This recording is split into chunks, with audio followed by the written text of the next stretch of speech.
I'm Owen Bigland. This is the Inside Edge video blog. Merry Christmas, season's greetings to everybody. Want to do a couple of just housekeeping things here and follow up on some of the comments I've had on my video blog here the last couple weeks, because I've had a lot in the last few weeks here. A couple of things. On the video blog I did last week on the lies and myths in Vancouver real estate, I ran out of time, but I probably should have thrown in there statistics. And I've done many blogs over the years on stats and how to be very careful with the stats you're seeing that people are pumping out here on Twitter and YouTube and everything else. And I've told people before, I don't spend a whole lot of time on statistics. I think as Warren Buffett and Jack Bogle used to say, if you spend 10 minutes analyzing statistics, you just wasted 8 minutes. Instead, focus on the long-term fundamentals that I've often extolled here to people. But statistics, they can be spun anyway. I see a lot of stuff here that's being spun and cherry-picked. I give you guys the straight goods on here. The market is incredibly healthy right now. The condo market has barely been scathed in this correction. Sales to active listings ratio, which is one of the best stats to use, is well into the 20s, which is a seller's market, not a buyer's market. The other important stat that I see the media continue to ignore, as a matter of fact, the Vancouver Sun, up until right now, and here we are 9 days after the stats were released for November, still haven't done any reporting on it. The stats are up, sales are up another close to 50%. The other thing is that the prices, which is the important thing, month over month prices are trending up again. That's an important stat. That's a really important stat because that shows where the market is going. Sometimes they'll throw out a stat, price of November, average price in November versus average price of 2018. It's down 3 or 4%, but big deal. Where are the prices going? And for right now, they're trending up. Be very careful with statistics. As I did a blog a couple years ago, in the words of Mark Twain, there's lies, damn lies, and statistics. I paint the picture here for you guys and give it to you in a nutshell. Stay tuned. I'll give you another update here in the winter after the new year, and I'll be giving you my much anticipated 2020 predictions for Vancouver real estate, or as I like to call it, my guess, because I have no clue what the market's going to do in the short term. Nobody does. I think it's probably going to be another pretty good year, just like 2019 was. But we'll see where it goes. What I do always get into on my prediction blog at the beginning of the year, focus on what real estate's going to do for you in the long term. If you're buying real estate, it's a long-term need. If you're buying a principal residence, you're going to have it for 30 or 40 years, 50 years, until they take you to the old folks' home. You buy a house today, keep it for 40 years, you're going to do incredible on it, and all the gains are going to be tax-free. You buy an investment property, you're not a speculator here. You're an investor, buy it, put a tenant in it, keep it for 20 or 30 years, you're going to do incredible. That's all that should matter. Want to follow up on some other stuff. For many years, I tell people, with my investment portfolio, and I own a lot of properties, I tend not to raise the rent on my tenants. But I'm getting some pushback, and I can understand in some circumstances here where it definitely does make sense to start raising the rent every single year on your tenants. There's no right or wrong here. With me, I'm busy. I really do a lot of due diligence when I need to get a new tenant.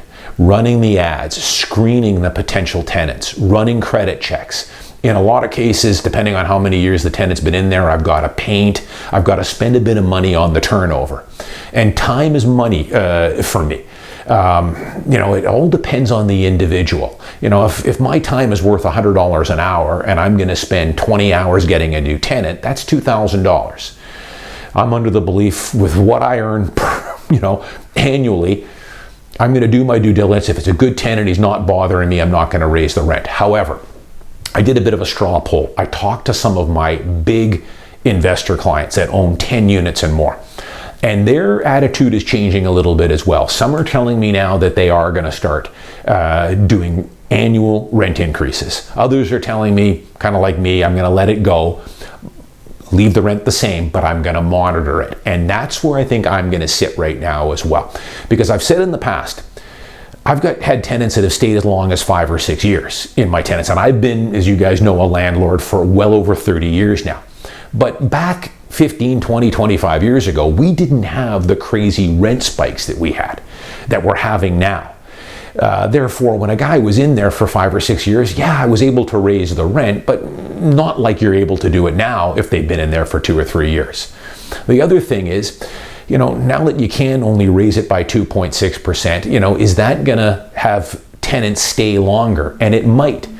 So this is something I'm going to have to keep an eye on. The way rental rates have been going, if I start to see my tenants staying longer and longer, I might have no choice but to eventually start giving them an annual rent increase. So there's no right or wrong answer here, and I'm going to rethink it myself. Well, I'm going to monitor it and see where I'm at with it and how long my tenants are staying. Because I had a lady say that, she's got some tenants, they've been in there for 7 years, and they're paying about $700 a month below market. And I can believe it. Because go back and watch my earlier blogs on this. Rent prices went completely ballistic here around the fall of 2014. And it was tied into what the market was doing as well. In the fall of 2014 is when our market went on an incredible tear and has never looked back. Prices were going up month to month. Interest rates were low. We had a lot of bidding wars, many more buyers than there were sellers.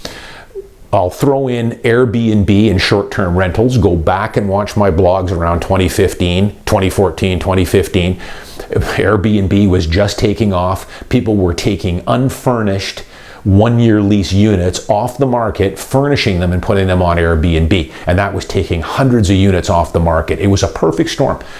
I can tell you that I had rents going in 2014 if I was charging $1,700. 2 years later, I was getting $2,200. So it was crazy. So for this lady who's now at $700 below market, obviously her tenant signed a lease, before the market went crazy. Yeah, for sure. You should be raising the rent. I would send a letter to them now.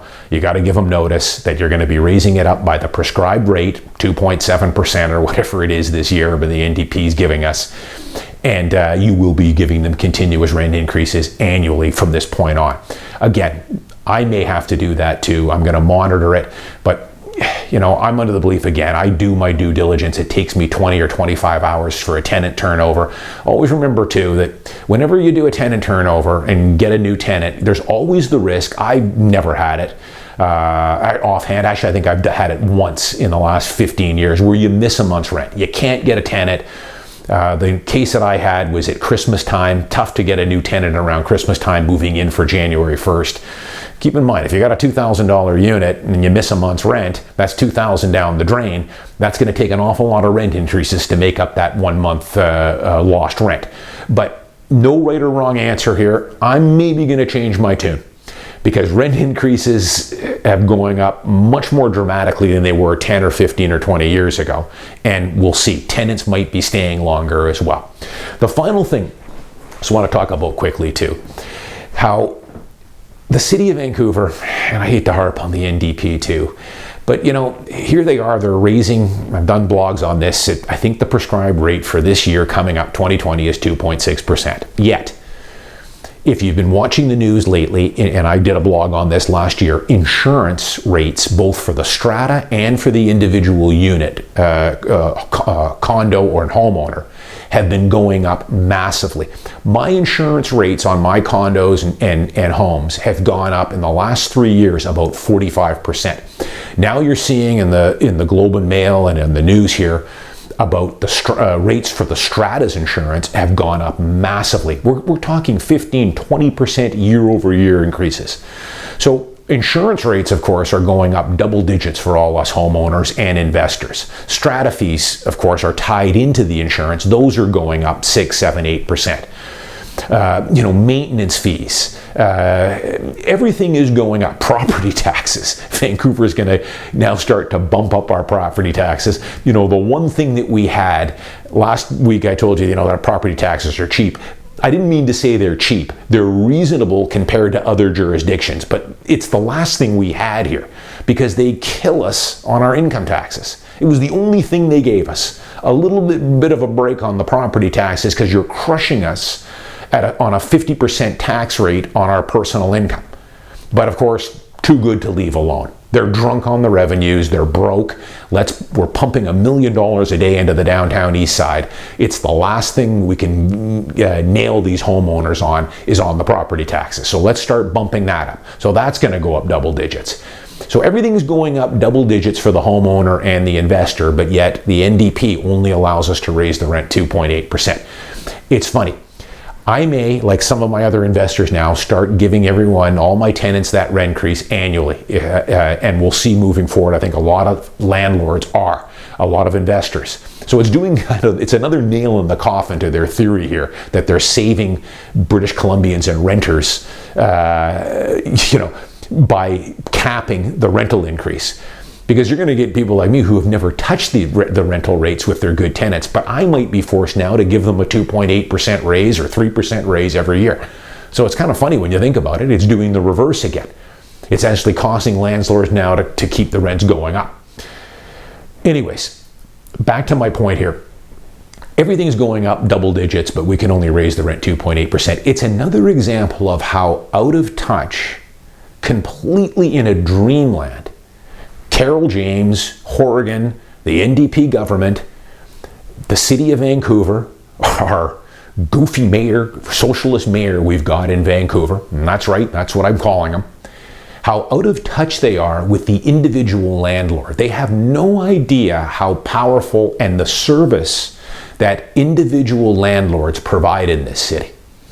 I'm going to say that 95% of the quality units available for rent, whether that's a townhouse, a detached home, a one-bedroom condo, a studio, the quality stuff, the stuff that people want to rent, is owned by small individual landlords that own between 1 and 5 or 6 units. Like if you want to rent a one-bedroom in downtown Vancouver, if you took out the individual landlord, I'll tell you what you're going to be left with. You're going to be left with a couple of buildings that have come online recently. Bose has got a couple in the downtown east side. Wall just built one over here on Homer Street in Yaletown. They're at full market rent, but at least they're new modern buildings. Without that, you're looking at dilapidated wood frame garbage in the West End that's 60, 70, 80 years old and it's falling apart. That's what's been built here. Nothing has been built as far as pure rental buildings in the last 30 years. Very little. And there's not a whole lot coming online. The individual landlord controls 90% of the good quality 1-bedrooms, 2-bedrooms, studios, townhomes that are available for rent.